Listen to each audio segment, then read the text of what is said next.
Hey, what's up you guys? It's Dorothy and welcome back to my channel. In today's video we're going to go into chapter 3, part 2 of Killing Mr. Griffin by Lois Duncan. This book is interesting so far and we're only in chapter 3. It's kind of like how the beginning started off with a good girl's guide to murder and stuff. So I really like this so far, so let's keep on reading. This video may contain sensitive topics and foul language. If you do not wish to continue, please click off of the video now. You have been warned. But now, helpless in the flowered bathrobe, she appealed to him. I have to go. All right, Grim. Okay, hold on to me. He helped her out of the chair and slipping one arm around her scrawny body and a hand beneath her elbow, he half led, half carried her to the little bathroom that sat between the bedroom and the kitchen.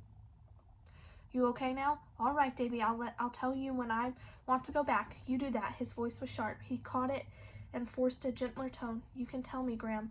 That was better. I'll be right here. You call me, Graham. That was better. I'll be right here. He went into the living room, a dark, small room with a musty smell. He had often wondered why it was called a living room, since it seemed to have less life than any other room in the house. The blinds were usually drawn to protect the rug from the morning sun, and they were seldom raised in the afternoon because no one thought to raise them. The couch was covered with a plastic casing. The books and CD player were in his room, the television in the room shared by his mother and grandmother. The only thing alive in the whole living room was the telephone, and it sat silent on its hook so much of the time that it might as well not have existed at all. He sat down next to it and considered dialing a number, any number just to hear a voice, but he didn't know anyone's cell numbers and no one else was sitting around with nothing to do like him. Mark would be out somewhere with Jeff and Betsy or some of the rest of the group that always trailed around after him. What they did when they went out somewhere was never exactly explicable. Most of the time they just rode around in Jeff's car, stopping at one place after another, wandering aimlessly about town, honking the horn at friends and laughing and kidding around. He knew he was welcome to join them. Mark had asked him more than once, and Jeff had also. David had said, "Thanks, but I've got stuff to do at home," and let it go at that. He knew they would never understand his mother's reasoning that there should be a definite pre-planned activity or time he was being wasted. "Where is it you're going?" she would ask. "What is it you're going to do there? Where can I reach you in an emergency?"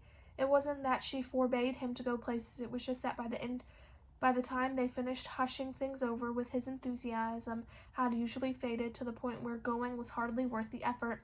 "Unless there's a reason," his mother said, "a real reason. It's nice for you to be home in the afternoons. Your grandmother sits there alone all day, you know, and your homecoming at 3 is the high point of her day." In the evenings, they ate later than most people because his mother wasn't up to facing the kitchen immediately after a day at work. Then there was homework. "It's important to keep up with your studies," his mother told him. "You're our hope for the future, Davy. Anything good that happens to this family will come through you." This was true, he knew, and he thought about it often. His mother's salary as a secretary was not going to increase, and there was no place she could move within the ranks of the company for which she worked without more training. She couldn't afford school, and with outstanding bills and bad credit, no one would have given her a loan. Her life was a stallmate. A remarriage for her seemed highly unlikely. It wasn't that she was unattractive. At 42, she still looked remarkably good, with a lean, strong figure and hair as dark and thick as David's own, but she had no interest in meeting men or in going out with them. "One marriage is enough for anybody," she stated firmly, and then after a slight pause she would sometimes add, "more than enough," with a note of bitterness in her voice. So when David was grown, his mother would be there still, slaving away to make ends meet, and for all he knew, Graham would be there too. For an invalid, Graham seemed amazingly healthy, scarcely ever coming down with the illness other people were prone to. Perhaps it was because, cloistered as she was, she never got exposed to any germs. Anyway, despite her age, she didn't show any indication of leaving her present world for the next one at any time in the near future. When he hit the job market, David figured he could count on 2 people to support other than himself, for the reason it was important to have the best educational background possible. His father had gone to Stanford. That for David was out of the question, but with a top-notch transcript and high ACT scores, he figured he would definitely be in the running for the special scholarship offered annually by the president of the University of New Mexico to an outstanding and needy student from the Albuquerque area. In the long run, he had his hopes pinned on law school. To this end, he ran for school offices and took part and debating and other speech-oriented activities. Such things looked good on your record if you were aiming for a pre-law program. Now in his last semester of high school, that record looked good, but since the president's scholarship was not awarded until final grades were out, what concerned him was the upcoming grade in English. He had always considered himself a good English student. He read his assignments faithfully and was meticulous about his essays.